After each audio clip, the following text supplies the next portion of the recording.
If you're able, will you kneel as we pray?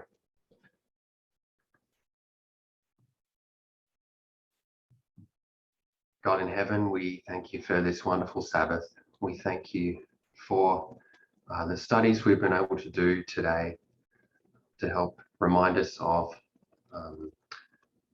truths of the past, that we may continue to learn of you. We hear you earnestly and tenderly calling our voice, Lord, through these lines. And so we pray that these things may be cemented in our memory, we may more fully understand you and your character, that we may exemplify that in our own experience. Be with us this day. Bless us with your Spirit. We ask in Jesus' name. Amen. Amen.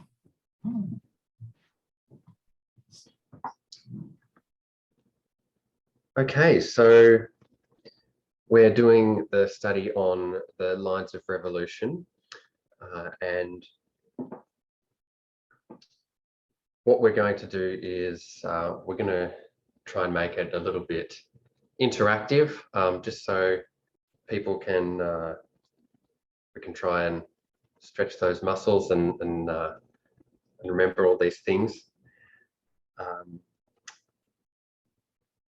Now, there's a lot of information with all these lines, where in this study, Elder Tess didn't go into detail for each specific line, but we know that all this was covered throughout the Midnight Cry in a lot greater detail. So if we want to have a look at a few more things in a more specific way, we can refer back to those studies. Firstly, as Adventists, we all want to know about what event. It's a question for everyone. There's something that's going to happen that we want to understand. Sunday law. The mark of the beast. The Sunday law. So to understand the Sunday law, we recognize that we look at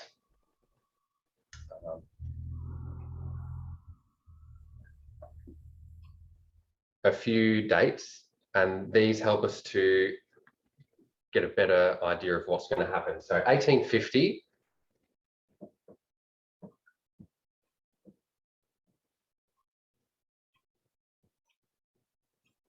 and this is all 1850 and 1888. We combine them to give ourselves a better understanding of the Sunday law.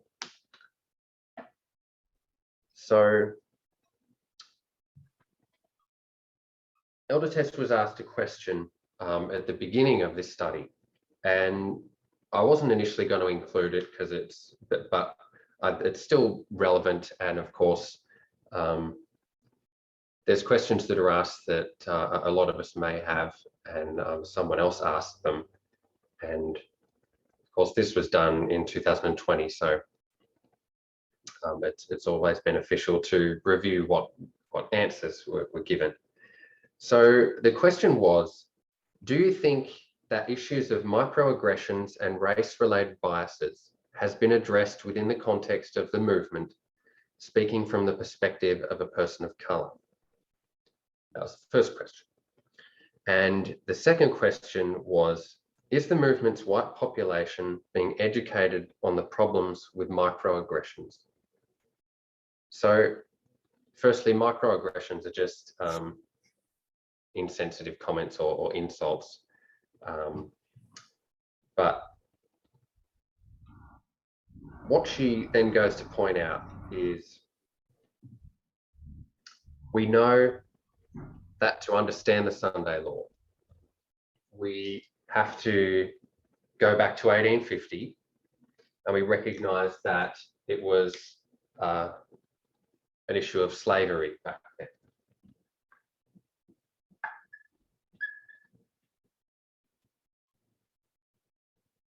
So in 1850 it was slavery. What was it in 1888? What was the issue? Sunday law. Sunday law, yeah.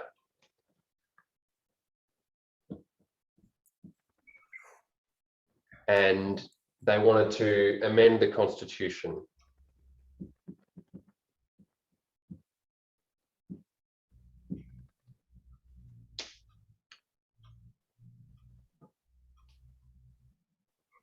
So to understand this Sunday law future, we need to combine these two.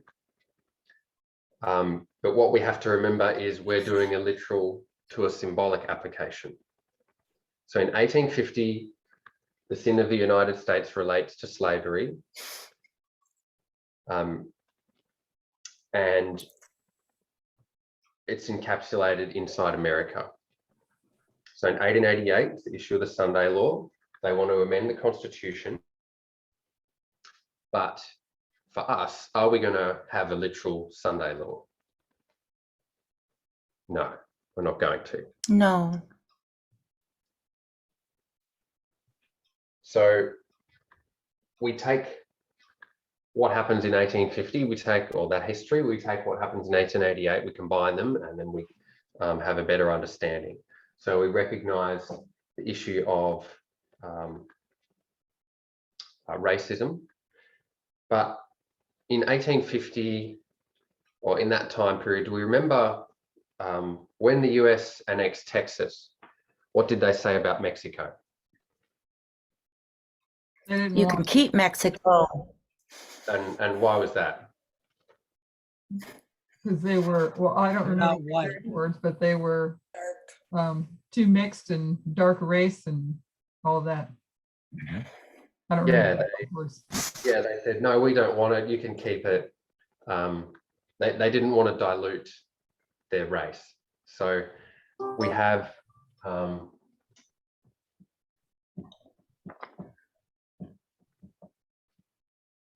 nationalism. I hope that's all big enough for everyone. If I'm writing too small, just let me know. So it's a problem of nationalism. And for 1888, we know that it was an issue of church and state. So I'll just put that. We all know what that means. So when Elder Tess brought the message of equality to the United States, do we remember the reaction of FFA? Does anyone remember how people responded to her bring that message? At what point? I think there were a couple of different reactions, I think, right? If I remember correctly, one was, I think she said something like, great, now we have freedom, and they misunderstood. And Correct, yeah. Looking at it from just a racist point of view,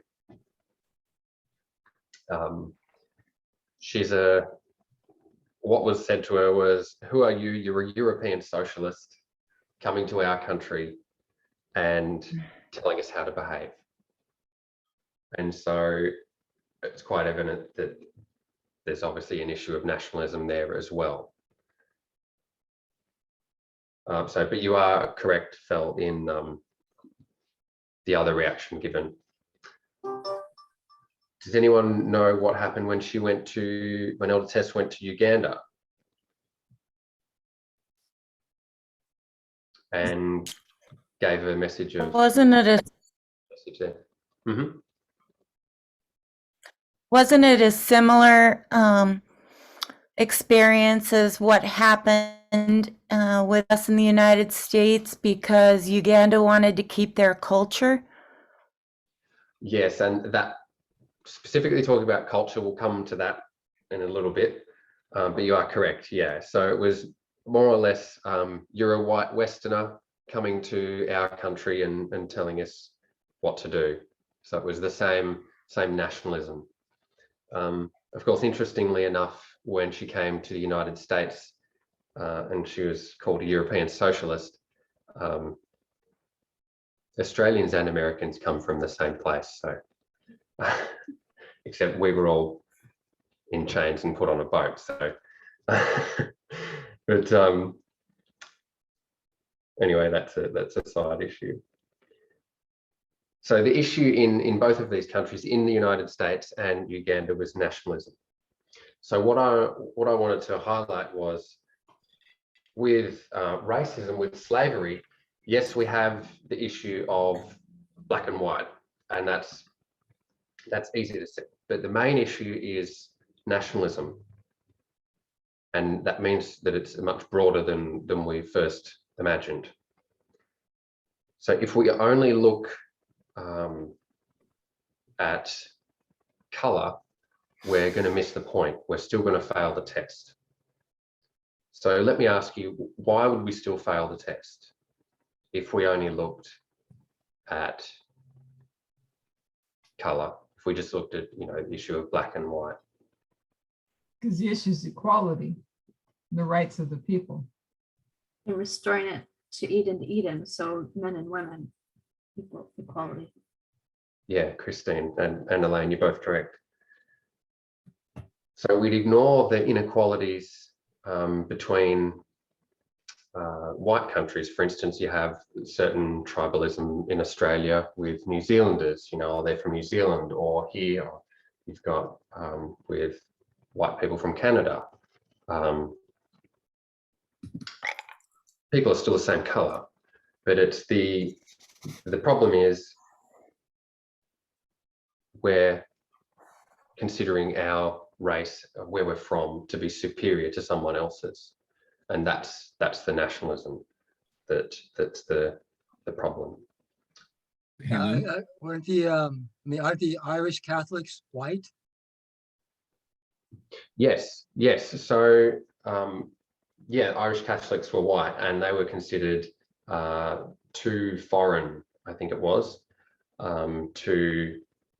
so I know that was the Chinese. I think poor, if I remember right, poor and like not of the same class. I don't know how to say it. Or Yeah. As the Nordic white. right. Yes, the Nordic race, yes. And most of them, or a lot of them, were indentured servants. That they were not slaves, but they had to be servants when they came over here to pay their way. Yeah, that's correct. A lot of them were Catholic. Yeah. By the way, Luke, I just wanted to say, it reminds me, when you look at slavery, we know at least in the United States, I can't speak for the whole world, but we know slavery started way back with Ham and going forward. And yet, because the sin of the Sunday, or of the problem with slavery was it pre-existed for so long, it was the status quo. And so you had to break with something that was very embedded, very accepted, very widespread, and you had to be willing to be able to look at it for what it was and to be able to unlearn what we had wrong and accept what was correct. And I see that's the common denominator with patriarchy as well at the end, because it's existed for the longest time. You've had this domination problem been going on, even though it's sinful. It's been going on for millenniums, and people are just, because it's the status quo, it's what's accepted, and people have to be able to step beyond what's widely practiced, whether it's nationalism or slavery or whatever. But yeah, exactly. And the first point really is accepting that there is a problem, that there is privilege with certain classes. There is privilege with, certain genders, male gender. So Elder Tess coming to America and saying, giving message on equality, and instantly getting, a bad reaction. I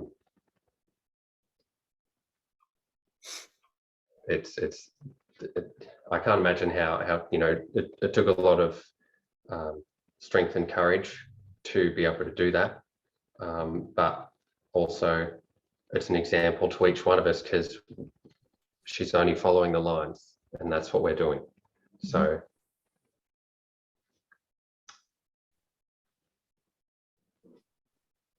yeah, if we just look through the lens of color, we'd still fail the test of nationalism because we're only looking at a black and white issue. Now, that's of course not to discount the inequalities between people of color. That's still very relevant, but we've got to progress and keep growing our understanding of what it actually is. So obviously there's certain caste systems as well within cultures that are wrong, and certain societies. It's really, like we say, defund the police in terms of needing to restructure the police. The more you look into it, you begin to understand more and more why we need to, hit the reset button on the world. So, okay. So someone asks Elder Tess, I'm not seeing the racism issue tackled as enthusiastically as the sexism issue in the movement. And this is just a paraphrase of her reply.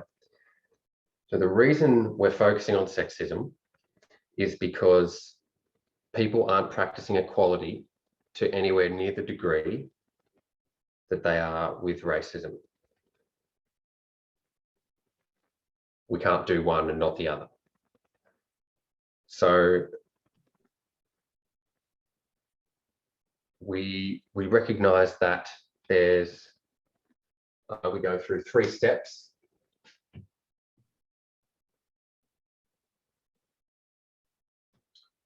And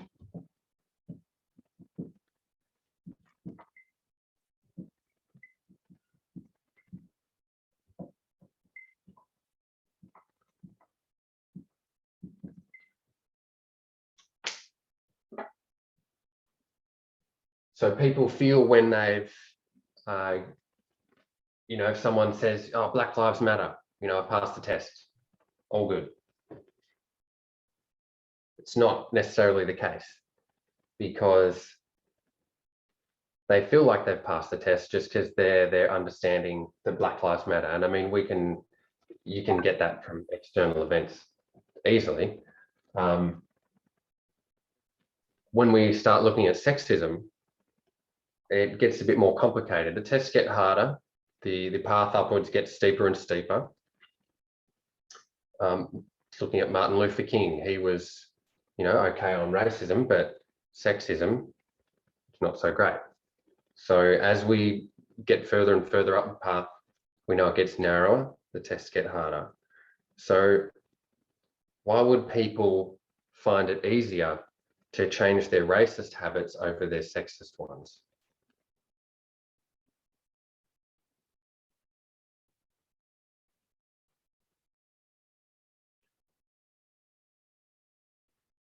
Why would it be easier to agree with Black Lives Matter and people of color should, be given more opportunities? But then when it comes to sexism, that'd be a bit harder to do. Why would it be easier to fix our racism? It's a guess. Is it because we already dealt with the racism, but we've never dealt with the sexism? So we have more now. Yeah, I guess so. I mean, I don't necessarily have a perfect answer. I just wanted to ask the question.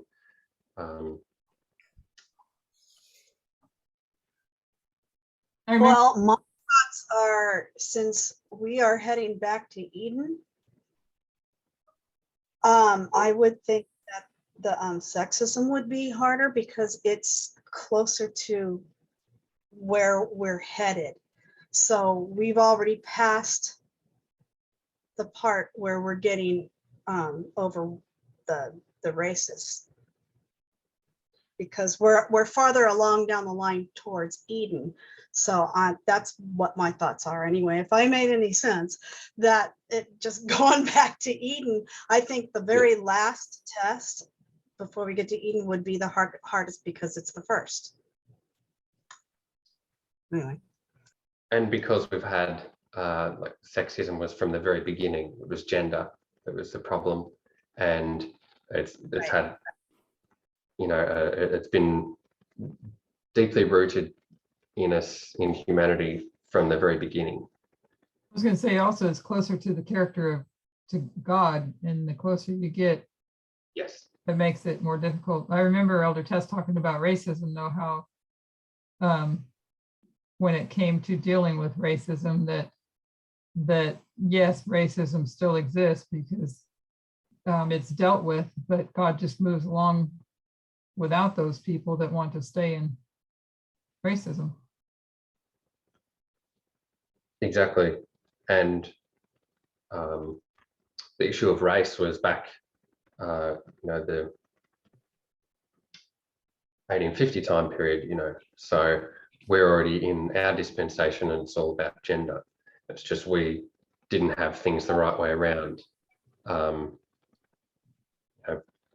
2018-ish.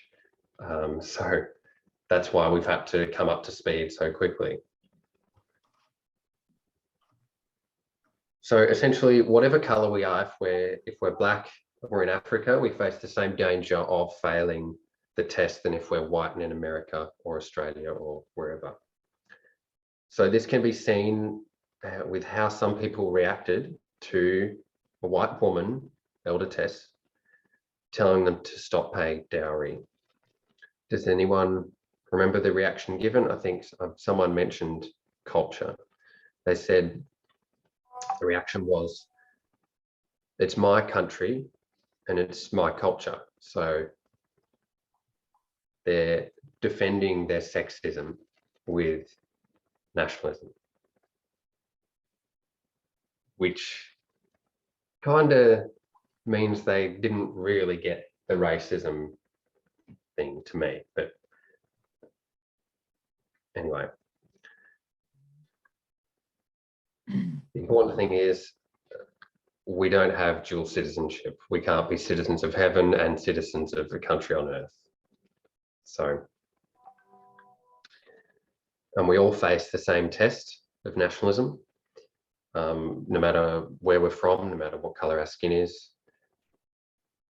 We need to put aside and should have our sense of pride and belonging to a nation. So what was the purpose of equality, just in general? If anyone's willing to answer, why did the message of equality come along? It was to get us back to Eden, but why did the message of equality, why was that brought out? Why or Okay. how? Why? Why? Luke, I don't think you can understand racism or sexism or homophobia if you can't look at it squarely through the lens of equality. And that's quoting Elder Tess. And because when you look at racism, I think it's as far as looking at the analogy of being able to swallow a pill. It's a lot easier to swallow the pill of racism than it is the pill of sexism. That sexism is harder than racism and homophobia is even harder than sexism at one level. But when you look at any of them, unless you're looking at it and understanding equality first, there's no way you're going to rightly understand these things. There's no way, it's impossible. Yeah, correct. And of course, you know, not all of us understood first time, you know, but we were willing to go, oh, I don't know whether that sounds right, but I'm going to keep listening and follow the methodology. And, you know, that's why we're still here. Amen. So equality really just helped us to see how we were hurting others around us, the people in our families, our friends, our co-workers, whatever. Because we had it wrong. And this is God. This is His character, and this is how we become more like Him in implementing equality in our own experience. So it was for us to see how we hurt others and to look inside ourselves at our own sins of nationalism, sexism, and homophobia. So we had to deal with these wrongs in ourselves so we wouldn't hurt others. So it all comes down to how we treat people, not about us fighting for our rights, but about how we treat others. And this is, of course, where we can reference the more recent Vespers studies on freedom and equality, and when they come into conflict, what trumps the other. And we won't go into detail about that, but we know that's in the recent Vespers that we've all been watching.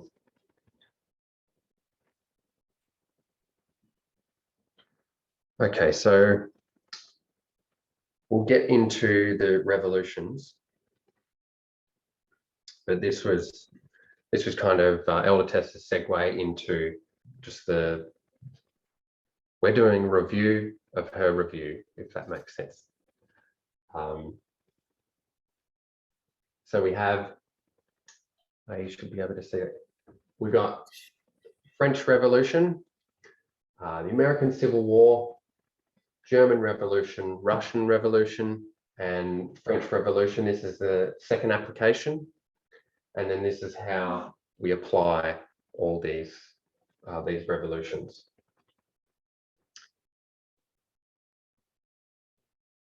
So when we look at these revolutions, what we're particularly focusing on is how the United States transformed from a republic to a dictatorship.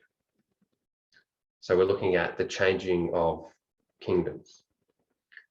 Now, when we look at the Russian Revolution, or when we just focus on Russia, we look at Russia, we can see how they've got a communist dictatorship. And what we're going to do is we're just going to look at is that straight? Sort of. Okay. We're just going to look at their current, tell it like it is, their current dictator, Vladimir Putin. And we can see the progression of his reign in Russia. So does anyone know the year he became president or acting president after Boris Yeltsin?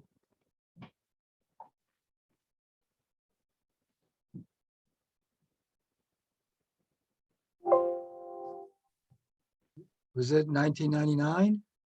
Yes. Top marks, 1999.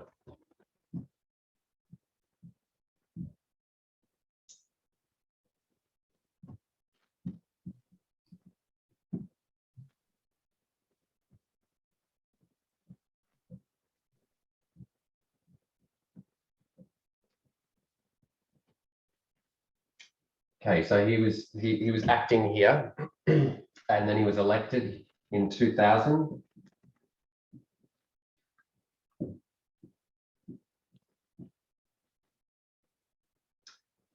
re-elected in 2004.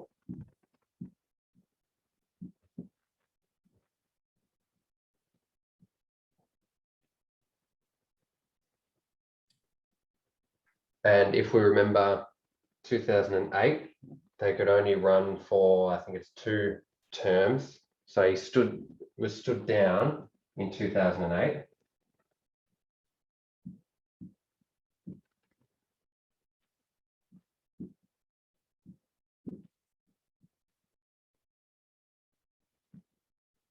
But he was Prime Minister. He became Prime Minister. So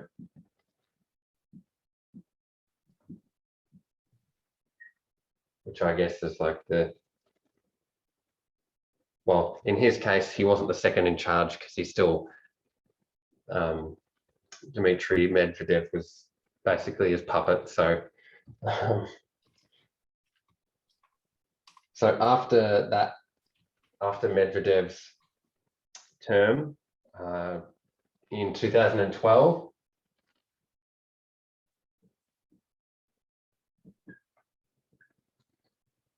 he was elected again.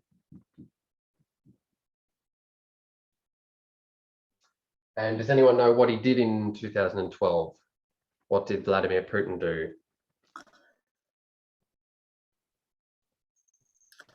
Didn't he change the term limits for presidency? Yes, he did, Susan. Thank you. Do you know from what to what? So it was 4 years and then he changed it to 6 years. 6 years, yes. 6 years. Yeah.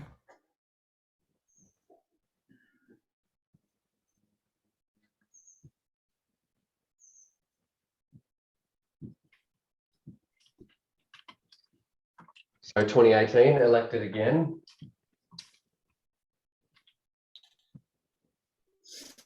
And 2024 is when he should have had another election, but I think he's changed it again since then. So he can basically just remain in power, much like Xi Jinping of the People's Republic of China. If I'm not mistaken, correct me if anyone has more accurate understanding of that. So we can kind of see how from just becoming president through a few changes, Putin's transformed Russia from a fledgling democracy to a dictatorship. And we can see how that's progressed through first changing the terms and then changing it, so extending even further the terms of the president.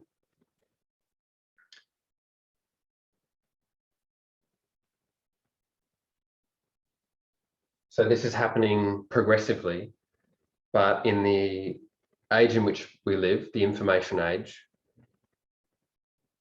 if someone wanted to deny that Putin's a dictator, they could, because of course, they still have elections and all this kind of thing in Russia. But when you look closer, you can see how it's increasingly becoming a dictatorship. And then of course, today in 2022, we know how he's behaving himself in the world sphere. So the same thing has happened in the United States.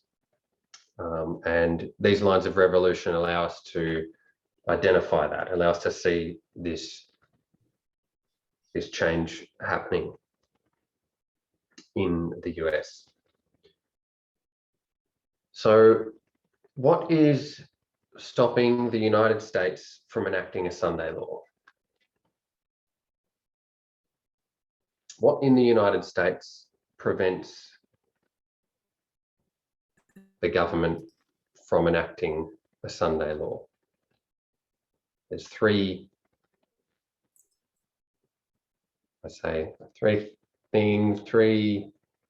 I'm looking for three things.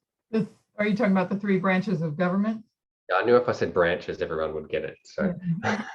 You said three, but I was already thinking that with the, Yeah. with the Constitution as well. So yeah. So the three branches of government, the executive, the judicial, and the legislative. So when Elder Tess did this study, she said at the moment the three branches keep each other in check. Now, of course, things have changed a lot since then, which we'll talk about in a moment. But we can see how over the last few years that things have progressively, you can see the way the United States is going. So just as Putin did in Russia in 2004, in 2008, 2018, we can see how the USA is following the same kind of pattern, the same restructuring in the government to bring about a church and state union. So all these steps must happen so that the United States can even consider enacting a Sunday law. But the transformation is subtle. It's not necessarily as obvious as we previously realized. When we're all in the Adventist church, just sitting around waiting for a Sunday law, you know, we're not just on cruise control like we're in the Adventist church, you know, waiting for, oh, there it is, there's Sunday law, we're all fine. You know, it's not that simple. Of course, that's the delusion Satan wants us to have. So what is the usual or typical way a dictatorial government is changed to a democratic government, or the other way around? So if you go from a democracy to a dictatorship, what's through how does revolutions. yes? Through revolutions.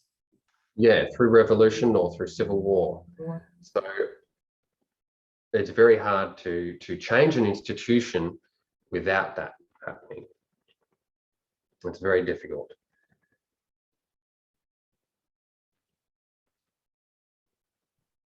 So when we overlay all these lines on top of each other, it allows us to see a transformation happen in two parts in the United States. We have, just like there was in the French Revolution, with the Reign of Terror, and then a counter-revolution. And the same for the German and the Russian revolutions.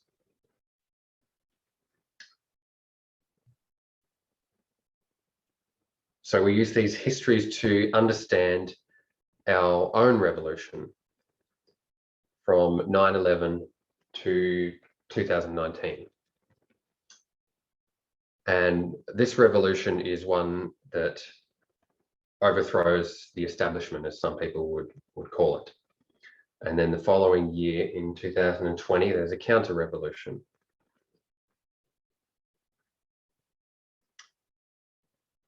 So this was discussed particularly in late 2019 in the studies in Australia and also Kenya, if you're wanting to look at in more detail on those. I have a question because I have a hard time with the revolutions. And let me know if I'm asking the question too soon, because you might be covering it. Maybe. Okay. So when they had the original in those on the boardwork, they had the revolutions and then the counter revolutions, but I don't exactly understand how that part compares to ours. Like, which part of what's going on right now is the revolution and what part is the counter revolution, if that makes sense. Okay.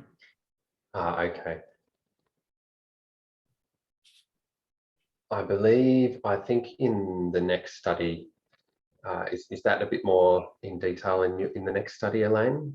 I created those notes about 3 weeks ago, so they're not fresh in my memory.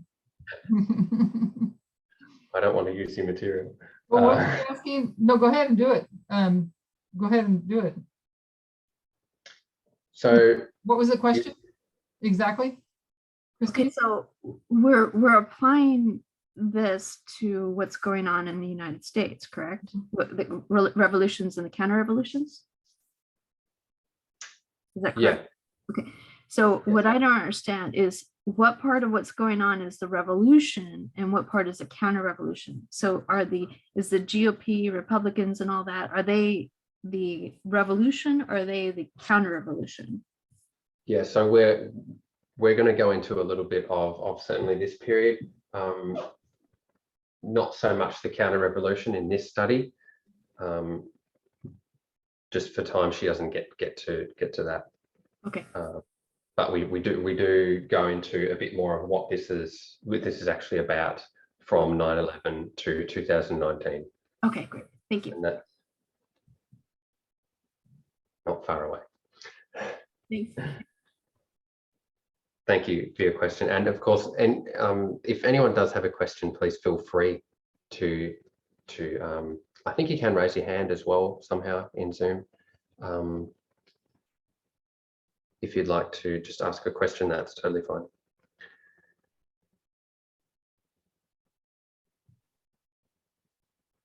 Okay, so how would we expect a dictatorship to look? What would it look like in the United States? How would we expect it to look? If we take Vladimir Putin, who was voted into office by the population, has a very high popularity rating. Even it's more polarized now in today's Russia, but he's still popular. He wins elections easily, and the fraud that happens in the Russian elections is only just to bolster his ego, essentially, just to increase the degree by which he wins an election. I mean, we know he silences or whether prison or kills his political opponents, but many Russians believe that Putin is their democratically elected leader that they chose, which gives glory back to Russia. So we have to consider what a dictatorship looks like in the information age. It doesn't look quite like Stalin's or Hitler's, for instance. So with this in mind, looking at the United States, would the Constitution be changed today? Do we think that the Constitution would be amended today? No. No.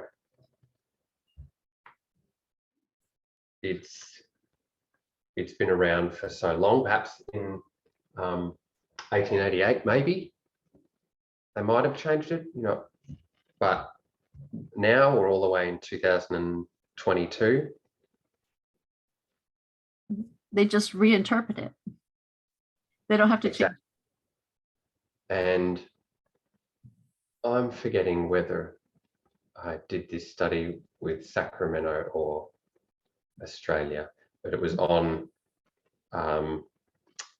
it was a Jared Goldstein article, not the one about the Constitution being Christian, but it was on nativism. I believe Kathy McGraw's done one as well. But looking at that, the Constitution is like, that's what Americans, that's what they believe America is. When you think of what it is to be an American, you go to the Constitution. So It reminds me. Sorry, I have a delay on my internet. I apologize. It reminds me of that quote where she says they're going to repudiate every principle of the Constitution. I think repudiate means it's still there, it's still intact, but they just ignore it, basically. They just, and that's kind of what we're watching them do. Like, you know, it's still there, but they're not giving any heed to it, what it really says. Exactly. That it comes down to, of course, now not just how you read, but how you see, you know, how you see the world. And we know that how we read affects how we, our perspective of things. So on the subject of 1888, we'll read a quote from, let's see,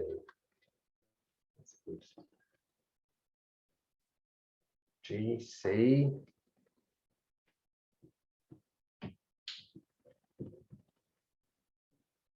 So it's Great Controversy, 573.1. I'll put it in the chat, and if anyone would like to read it, that'd be great.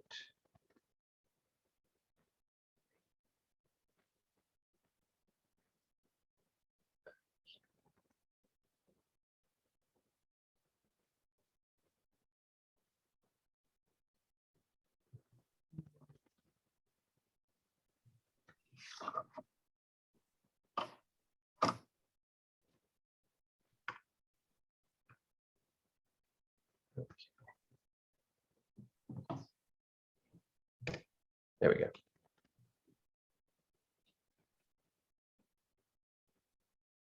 I'll read it if you want. Sure, thank you. In the movements now in progress in the United States to secure for the institutions and usages of the church the support of the state, Protestants are following in the steps of papists. Nay, more, they are opening the door for the papacy to regain in Protestant America the supremacy which she has lost in the old world. And that which gives greater significance to this movement is the fact that the principal object contemplated is the enforcement of a Sunday observance, a question which originated with Rome and which she claims as the sign of her authority.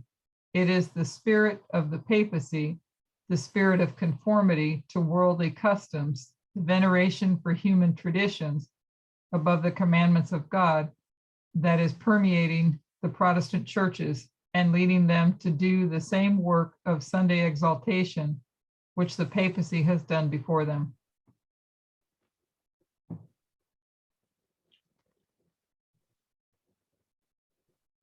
Do you want to summarize that for us, Elaine? Just in a couple of words. I was going to go back to the couple of points that it was made. Mm-hmm. So, but let me see it. The fact that the principal object contemplated is the enforcement of Sunday. So comparing that to Rome and the Sunday in Rome, the custom which originated with Rome, and that was a sign of Rome's authority. So, so it's a sign of authority. The spirit of conformity to worldly customs. Yeah, that was the point that I was looking for. The spirit of conformity to worldly customs, the veneration for human traditions above commandments of God, that is permeating the Protestant churches and leading them to do the same. So worldly customs and human traditions above God. Yeah, exactly. So the tradition of patriarchy. Yeah. Remembering this is 1888 history. So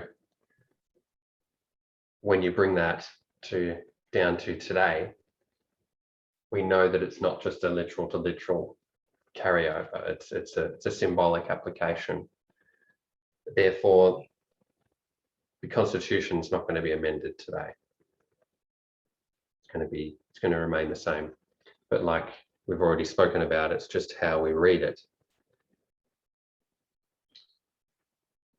So it'll be claimed that if we believe the Constitution protects minority rights, that we're reading it incorrectly. And as we get closer and closer to the Sunday law, these subjects become more and more difficult to identify, becomes more and more complex. It's not so simple. This is why it gets increasingly difficult to identify how the United States is a dictatorship. So this is because, like Putin, they've got a degree of deniability that, no, I've been elected freely by the people of my nation. There's no corruption here. I mean, we know that Russia is all about deny, deny, deny. Even when the evidence is blatantly obvious, they're still going to deny.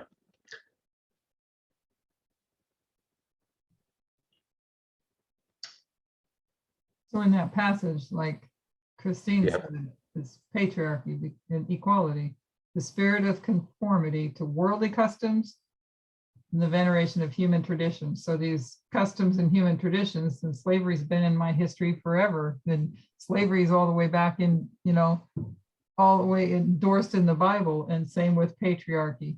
It's all, so yeah, spiritually, you'd be looking at the application of equality there. And people say, let's go back to the good old days. I remember the good old days. It's like, Some of They weren't that those good old days were when the women were in their place. and it's, yeah, exactly.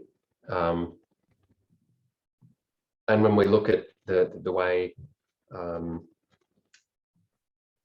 first and second wave feminism and the way women have been treated, I don't know how someone could say, especially a Christian person, actually no, anyone could say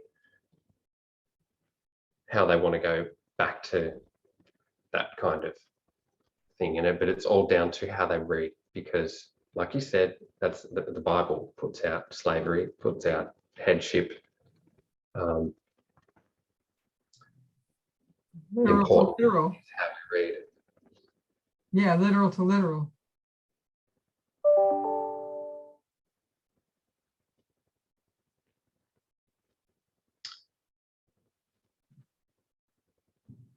Okay. So we're going to look at a few articles, and this is to do with what you were touching on, what you wanted to know about, Christine, the Civil War, the application in the United States. So we're looking at the beginning, so 9/11, 2001, and we're going to read from a person named Gideon Rose, and he was the editor of Foreign Affairs, which is an American magazine of international relations and US foreign policy, which is published by the Council on Foreign Relations. And they're a non-profit, non-partisan membership organization specializing in US foreign policy and international affairs. So what Gideon Rose says, there's a YouTube clip. I couldn't actually find the YouTube clip, but I found the video of him on a different website, if anyone wants to watch it. But we're going to read through the things that he says anyway, relating to the United States and how it changed after 2001, after 9/11, and in the ways it changed. So this is him speaking. 9/11 has changed US foreign policy dramatically in two ways.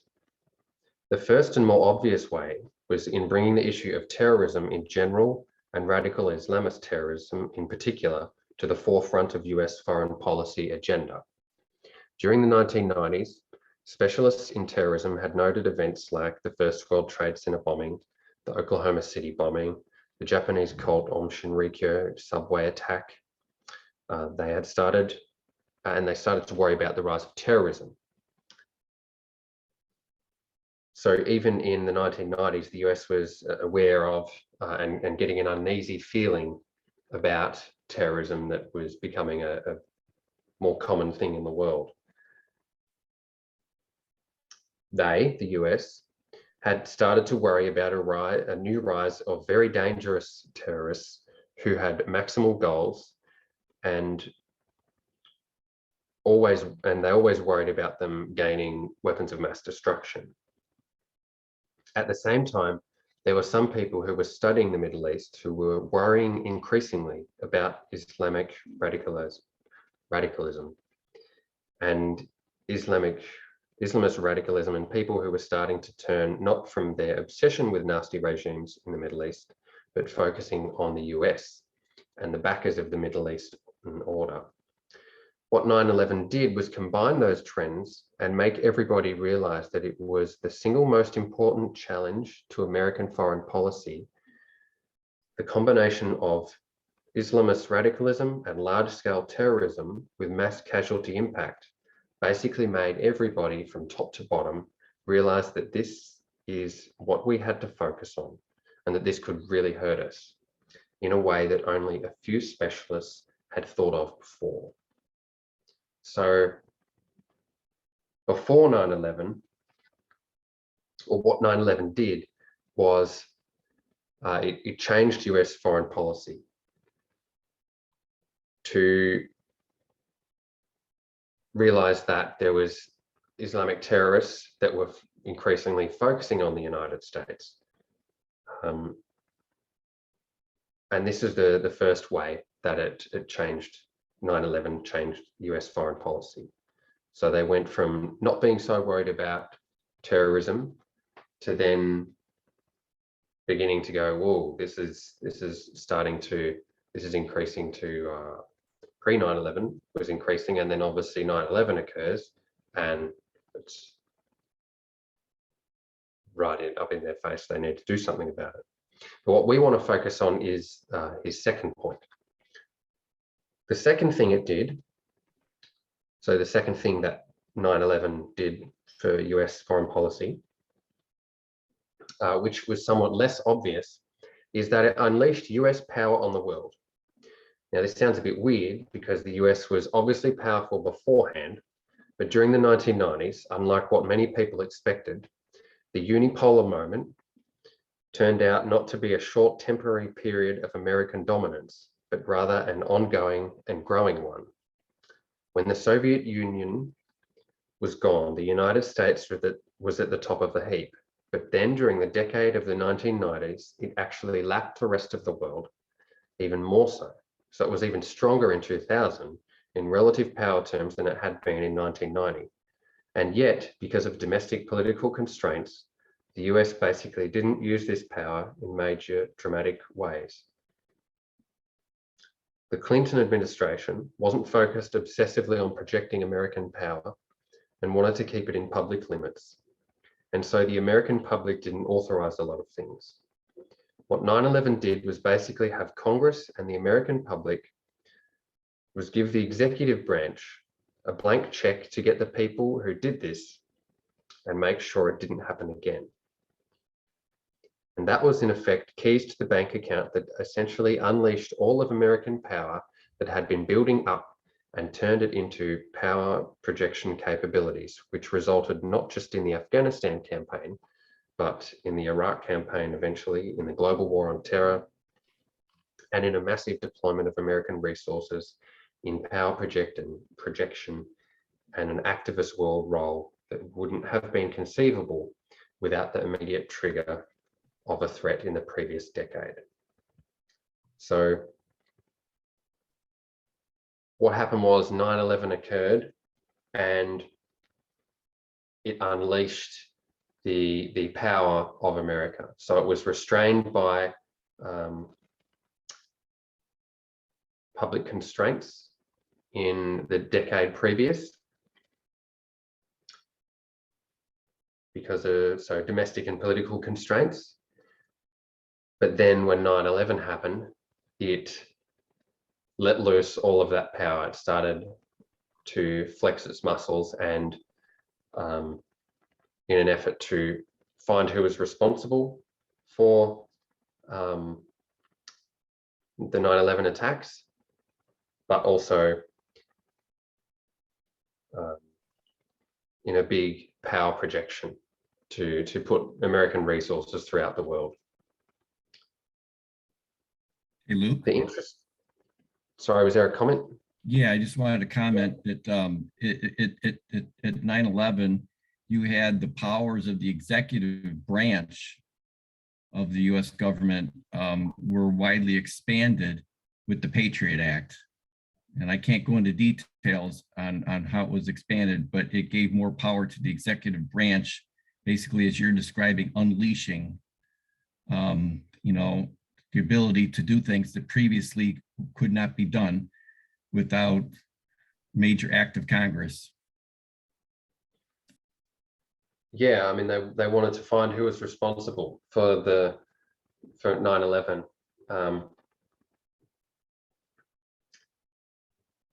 But as we know, they didn't invade Saudi Arabia, so they kind of went the wrong way.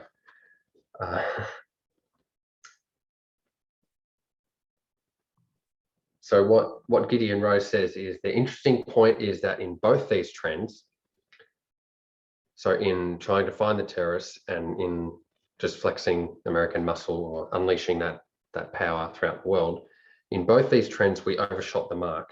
In retrospect, we can see now that we didn't just get seized with the idea of radicalism as terrorism, but obsessed with it, and spent the vast majority of our time and effort over the last decade not just chasing important threats, but overreacting. We not only unleashed American power, we squandered American power through its misapplication and misuse. So the irony is that after a decade dealing with 9/11 and its aftermath, the US is now coming back to its pre-9/11 concerns with a more chastened, less hubristic attitude, a declining power base, a domestic situation that's less fortunate than it was, and we're trying to figure out how to re-establish ourselves, not just as a global liberal hegemon in the world at large, but also to renew our sources of strength and economic and fiscal health here at home. So it's been a somewhat sober decade that in the long run will be considered a detour from the path that we're now getting back to.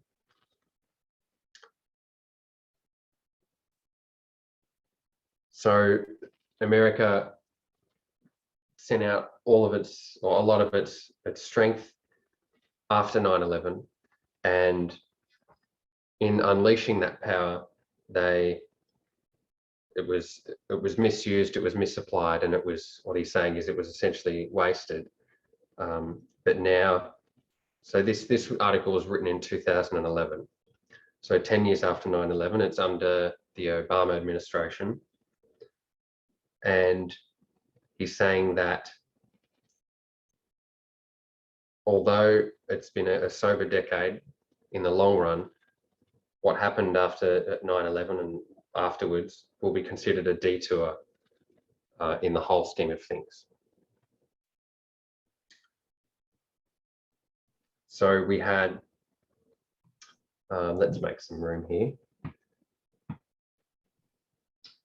We're all familiar with Putin. I'm going to rub that out.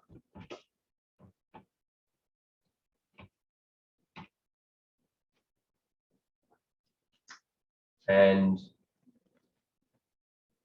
so really just to illustrate what he's saying here is we had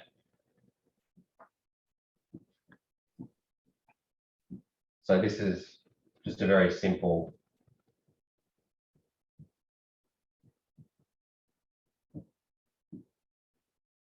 illustration. We had pre-time of the end, we had the USA and the USSR, and this was a bipolar environment with both of those two powers fighting each other.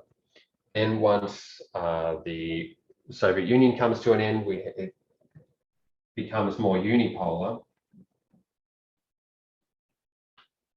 And America's obviously increasing its strength here because they're not having to deal so much with the Soviet Union. But due to the domestic political constraints, that power isn't released until 9/11, when we have a new president, 2001, George W. Bush, and this is when the US begins to exert its power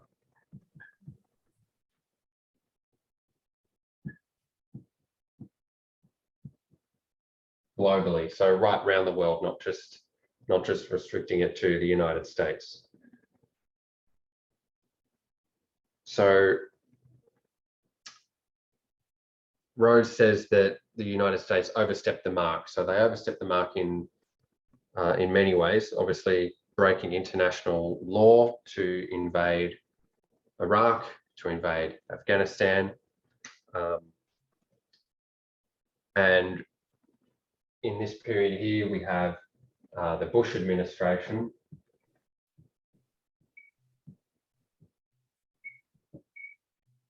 And then when we get to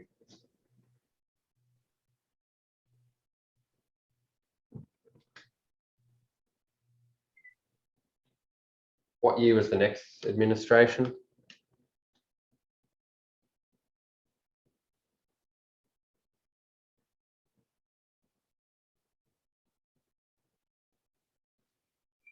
We know who the president was, yeah, obviously.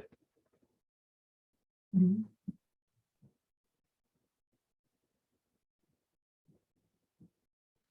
Mhm.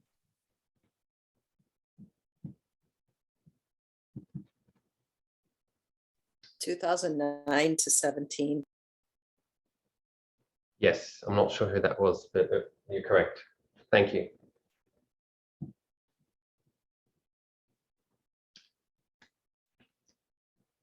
And once we have Obama in as president, 2008, 2009.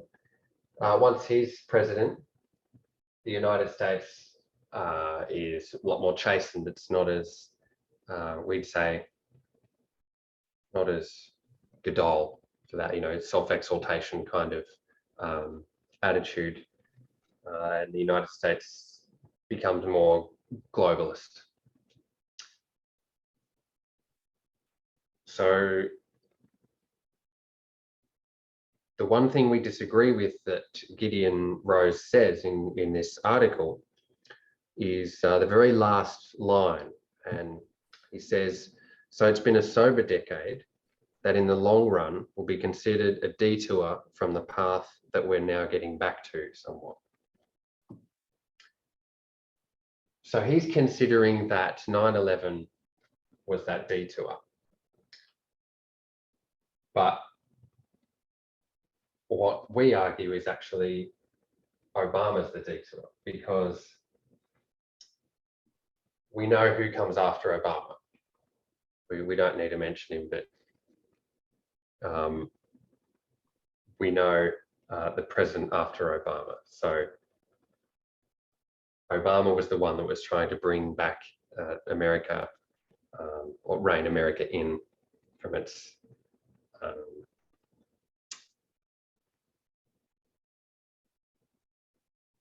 Godol kind of attitude. Victoria, you had your hand up? Yes, it was just concerning Obama. He was elected in 2008, but we're talking about when he was actually served in office, so that's why we put 2009. Yeah. Okay. So elected 2008, just put 2009 when he's actually in office. Yeah. Okay. Thank you.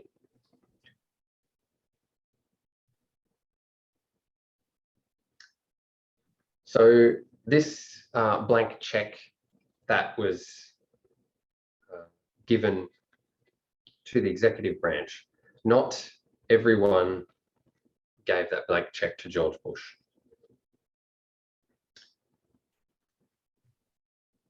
We're going to look at another article from June 2006, and it's in the New York Times.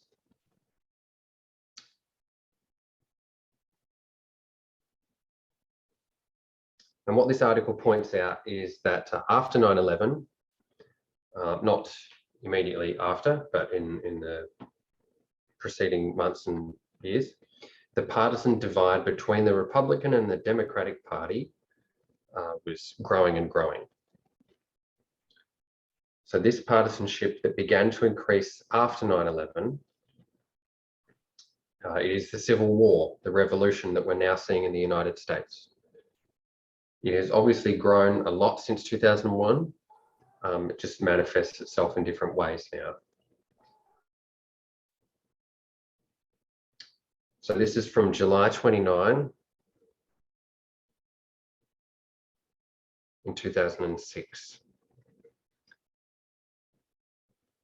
And the headline is Partisan Divide on Iraq Exceeds Split on Vietnam. No military conflict in modern times has divided Americans on partisan lines more than the war in Iraq, scholars and pollsters say, not even Vietnam. And those divisions are likely to intensify in what is expected to be a contentious fall election campaign.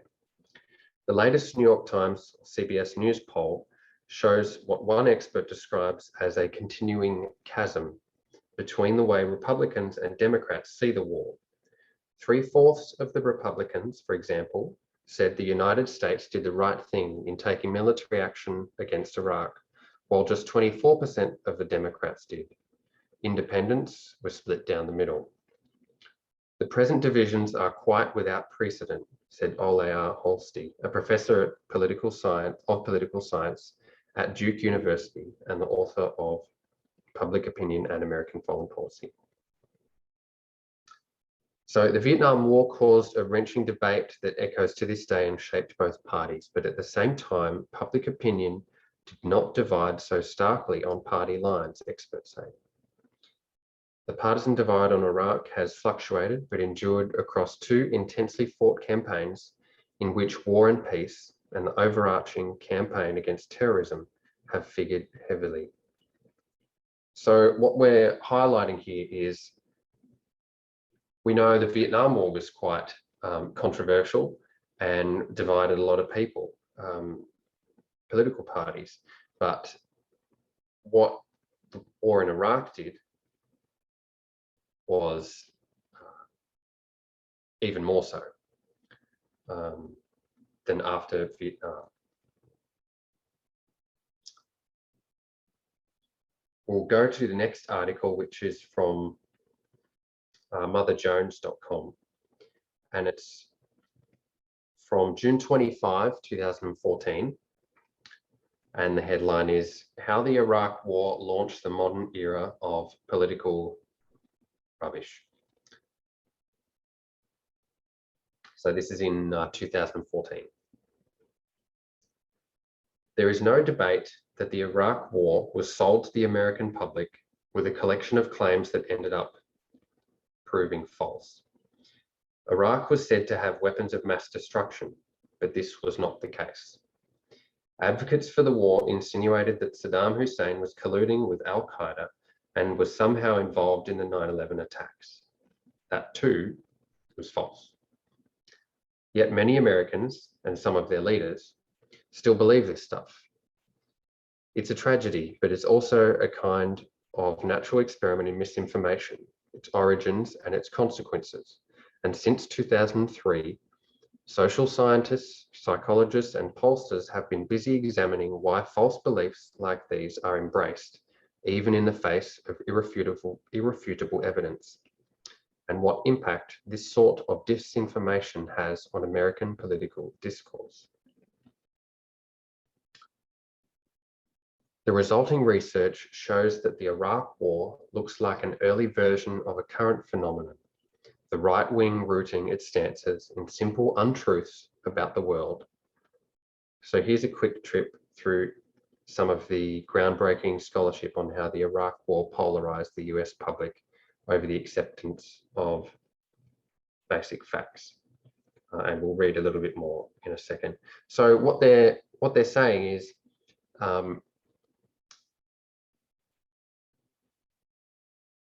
we know 2014 is an important year for many reasons, but what they're saying is the disinformation that resulted from 9/11 in order to justify invading certain countries. That Iraq War really launched the modern era of political disinformation. The article then goes into Fox News, and we're all very familiar with the effects of Fox News, but they've got a few studies and whatnot that they cite in this article.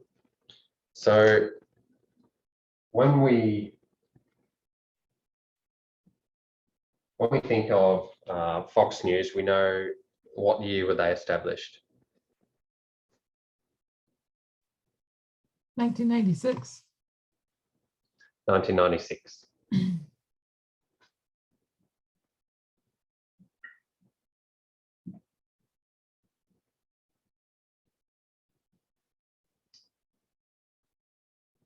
And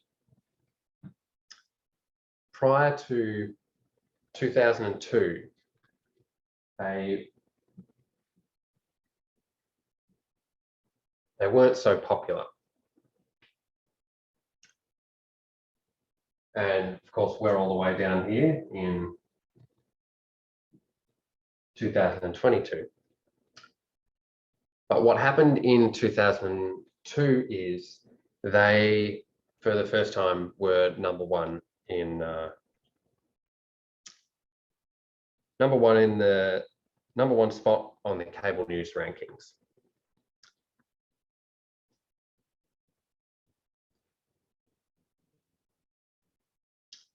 And what happened was we have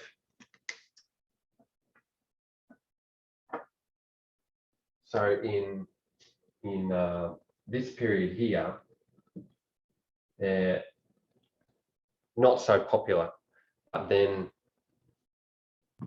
in this period, does anyone know what rank they are today?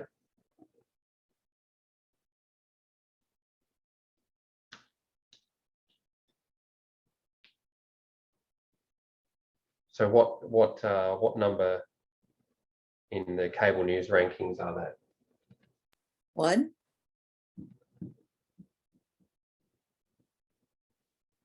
Number 1, yes. So and they've had that since 2002.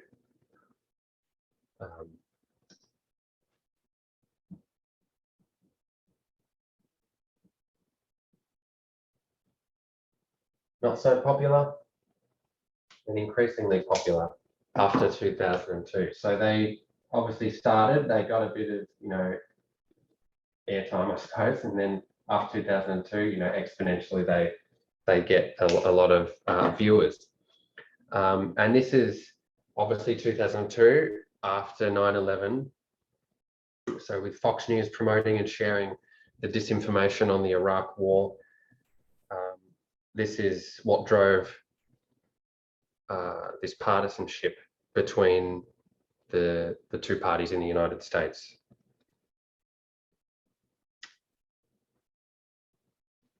So this article goes on. It says, the degree of factual polarization over Iraq and the role of partisan media outlets like Fox News in driving it may have marked the dawn of a new normal. Political polarization has increased in the decade since the invasion. The influence of Fox News has also increased as the channel's viewership and revenues have grown since 2002, and disagreements about facts appear to have gotten worse. The 2010 PIPA study found that in the 2010 election, almost daily, Fox News viewers were significantly more likely to believe 9 out of 11 false claims, including the assertions that scientists don't agree that climate change is happening, that most economists have estimated that Obamacare will worsen the deficit, and that most economists estimate that the 2009 stimulus bill caused job losses. Meanwhile, in a 2012 survey, Dartmouth political scientist Benjamin Valentino found that almost a decade after the Iraq War, 63% of Republicans still believed that Iraq had weapons of mass destruction at the time of the US invasion in 2003. Once Americans become polarized over facts, it seems the damage is done. Now, this is an 8-year-old, this article is 8 years old, and we can really see how the Iraq War, 9/11, really,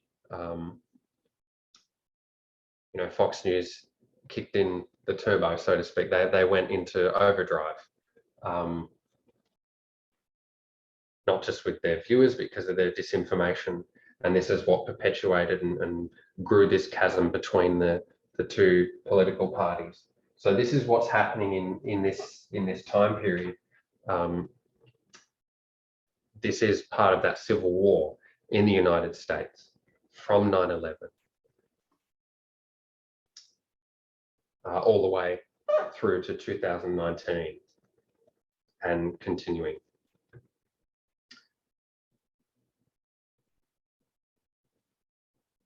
So with this in mind, we can especially see how this partisanship divide has just gotten worse and worse, especially since 9/11. So it's almost like the two political parties are sailing in different directions, and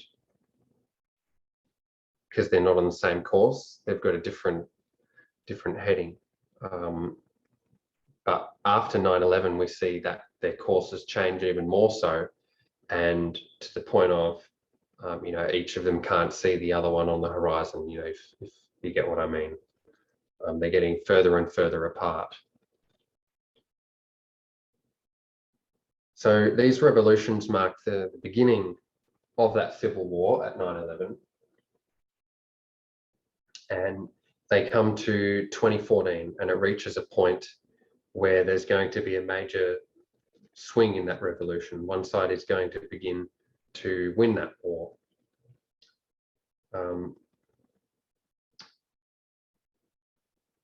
Now, we know this is obviously the story of how America goes from a republic to a dictatorship. But when we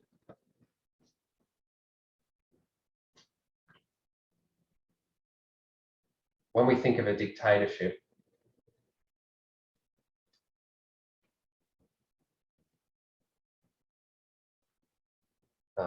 in our time, what year would we think of? It's when we think of a dictator, that may be a better question. In our time, what year first comes to mind?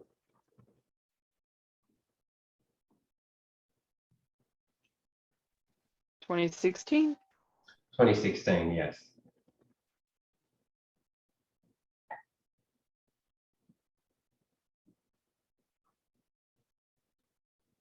So we have in 2016, one story gives us a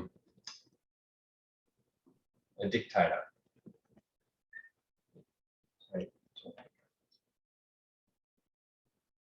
And the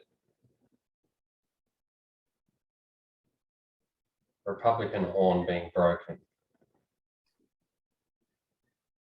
And then we look at another story. And when I say story, I mean another line.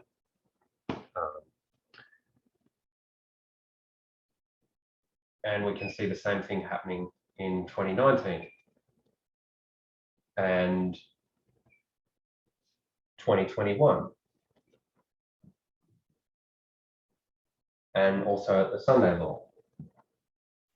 So there's a dictator all along.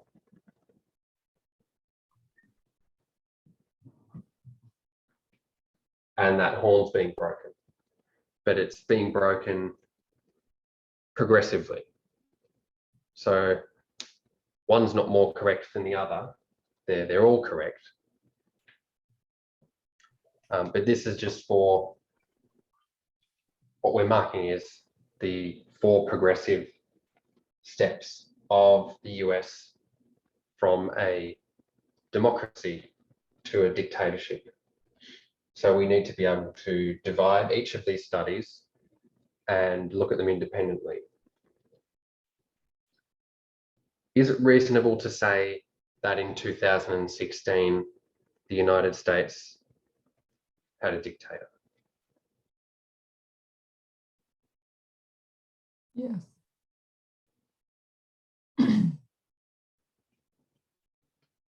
Yes, yes, we would say yes. From the very moment that Donald Trump arrived.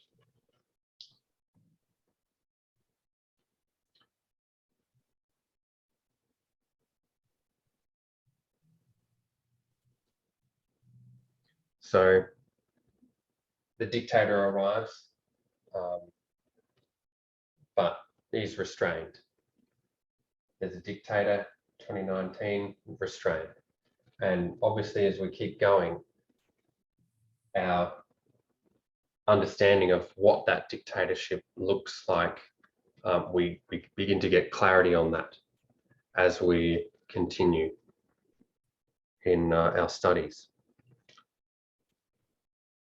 All building up to the release of those restraints at the Sunday Law.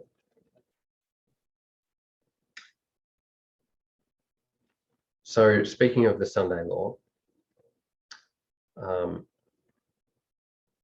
we recognize 2014 as what? Turning point. Turning point. And there's 3 things, there's lots of things that we mark at 2014.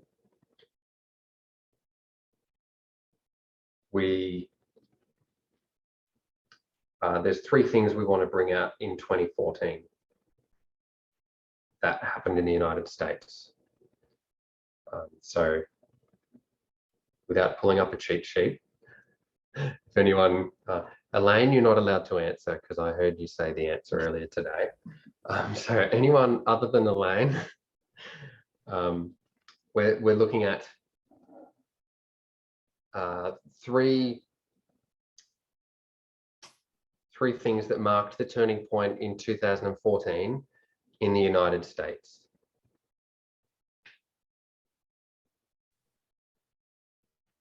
Is one the meeting of the 3 men, Bannon, Miller, and Session? Yeah, you got it. That's one of them. And what were they doing? What were they planning?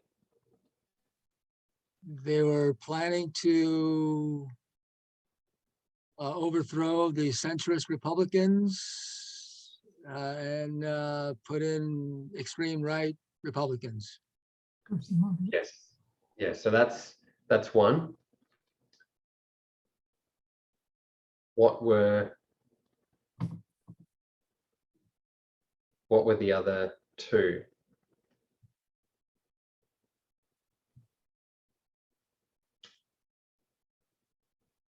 Hobby Lobby. Mm-hmm. Hobby Lobby. So that was a Supreme Court ruling. And Mitch McConnell blocking the Supreme Court, or it's, do I want to put it that way? Yeah, like he blocked it so that Obama couldn't put in a judge, or so. I don't know if I'm saying it right, but Yeah, you're all correct. Excellent. I'm glad we got that first time because there's obviously a lot of other answers as well. So yes, we had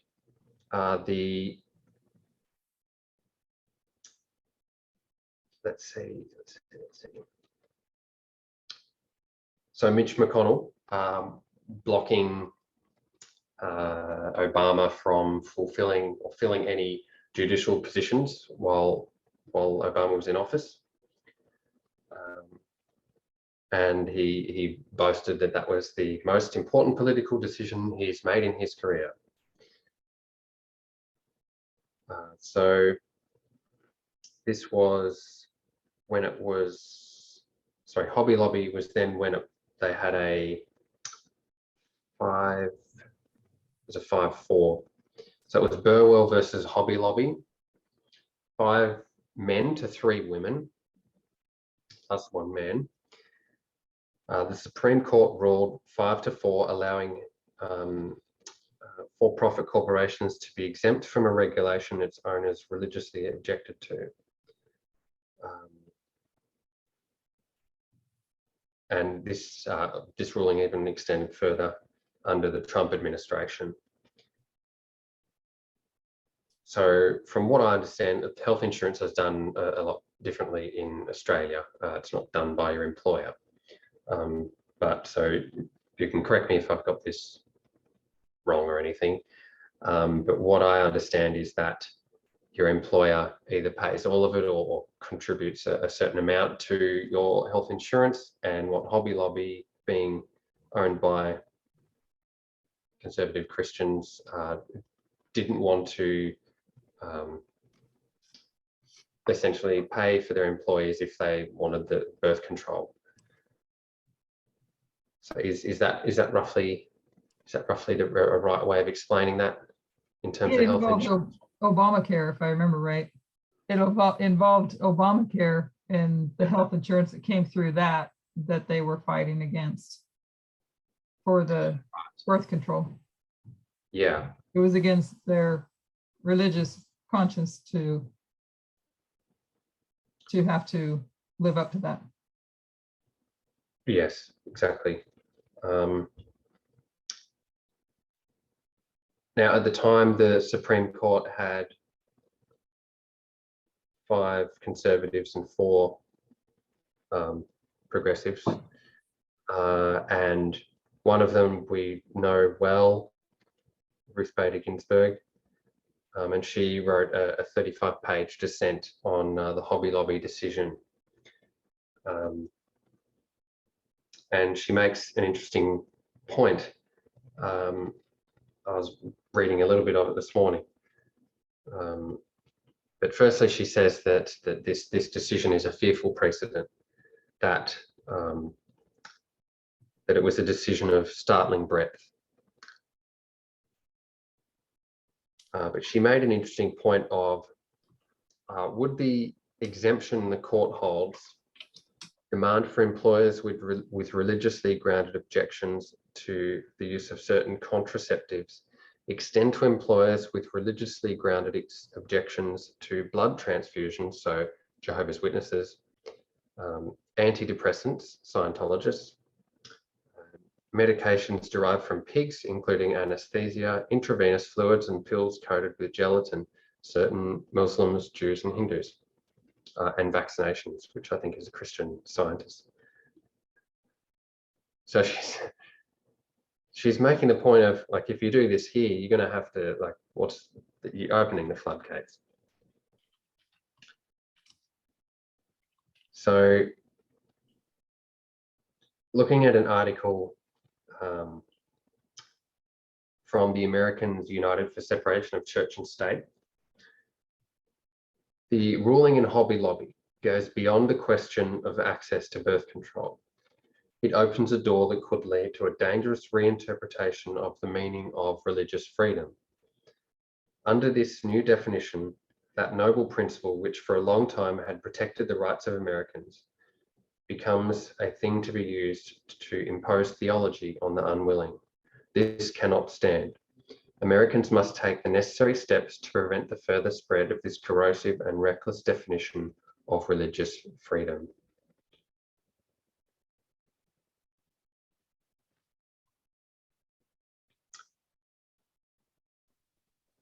So we can see in the Hobby Lobby case how that was a turning point in 2014, and then once Obama was finished his term and Trump arrived, it's only gotten worse. I mean, we're seeing things in just looking at the Supreme Court of today. It's a 6-3. You know, conservatives have a majority. The Republicans have a majority essentially. So it's nigh on impossible, very difficult to get anything progressive through. And the flip side of that is it's very easy to get things that are very restrictive to people's rights, especially women. So the other two things of 2014 were the three men, Stephen Bannon, we have Jeff Sessions and Stephen Miller, and they, in order to have a dictatorship, what do you have to do? You have to clean out the camp, essentially. You can't have any dissension in the ranks. So that was essentially their mission. So they had a meeting in, it was, I can't remember, 2012. So they met in 2012 at the Breitbart Embassy to plan how to turn America around and to essentially sift all the middle of the road Republicans out of the party.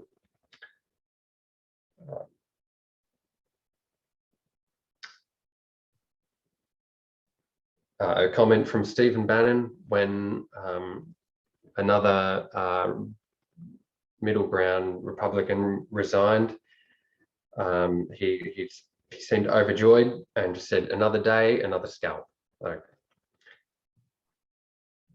they were really on a mission to purge that party of people who weren't loyal to their dictator. So, and that's what you have to do with the dictatorship. You have to clean everyone out that's not on your side. So that was the second thing. The last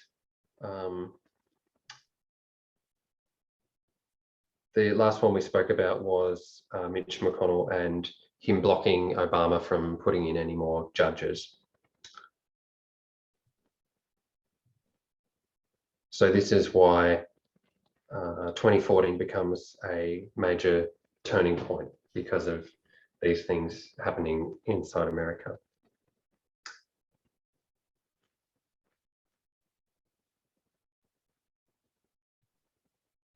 So when we think about November 9 and what we expected to see on November 9,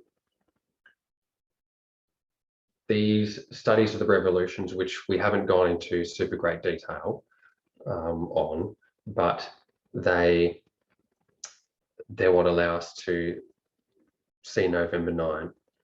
And to go back to thoughts from 2019, if we cast our mind back, what did we expect to happen on November 9, 2019? Does anyone, if we can flick our brains back to our previous way of thinking for a moment, just to compare and contrast The impeachment. what were we thinking was going to happen? Yeah, an impeachment. Yeah. For instance.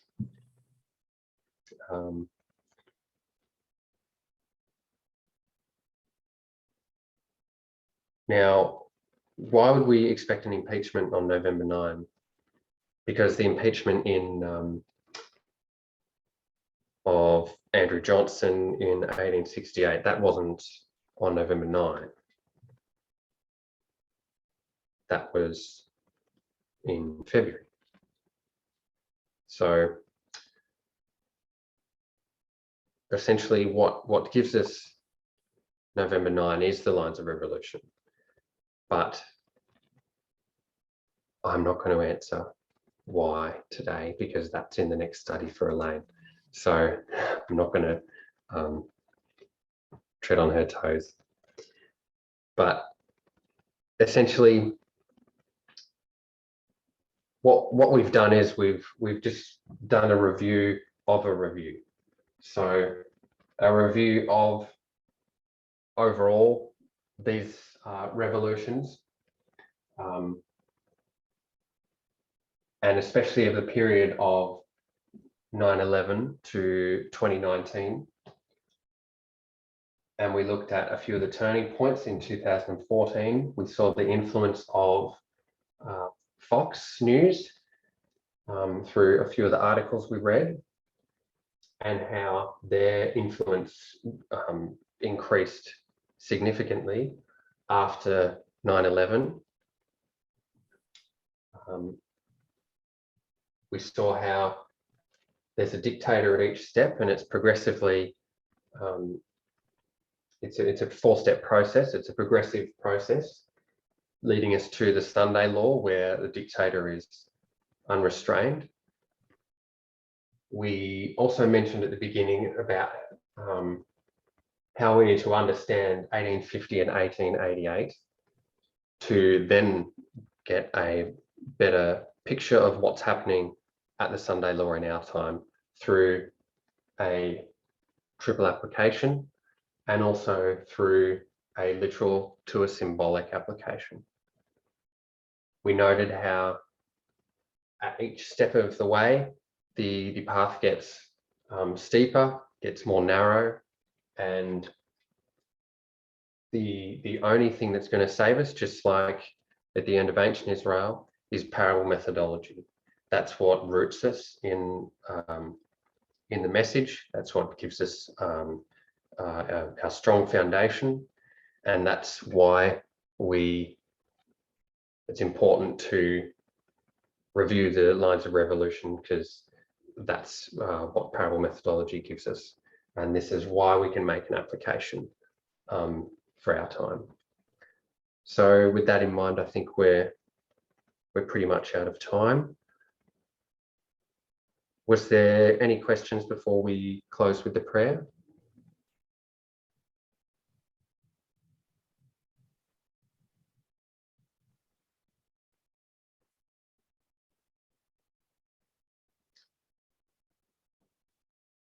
All right, if you're all able, would you kneel with me as we close?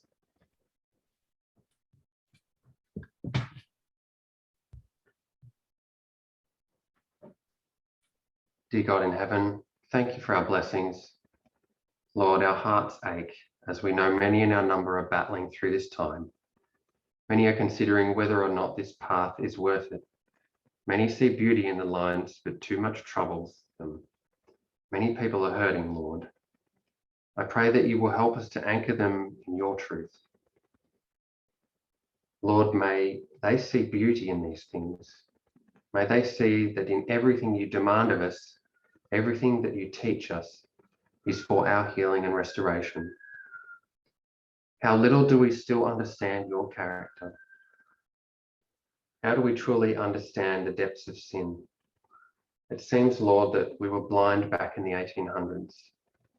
People were blind to the depths of sin as it relates to equality, not just on racism, but on how deep that runs within us when it turns into nationalism, when it stems from nationalism, when headship was not a thing to be questioned. Lord, we see that back then people could not realize the depths of sin. We wonder what we can see clearly today. I pray, Lord, that we'll trust to use your eyes to see truth and error as it is. May we not trust our own feelings, our own inclinations, what we want to do, our own desires. May we trust what you tell us.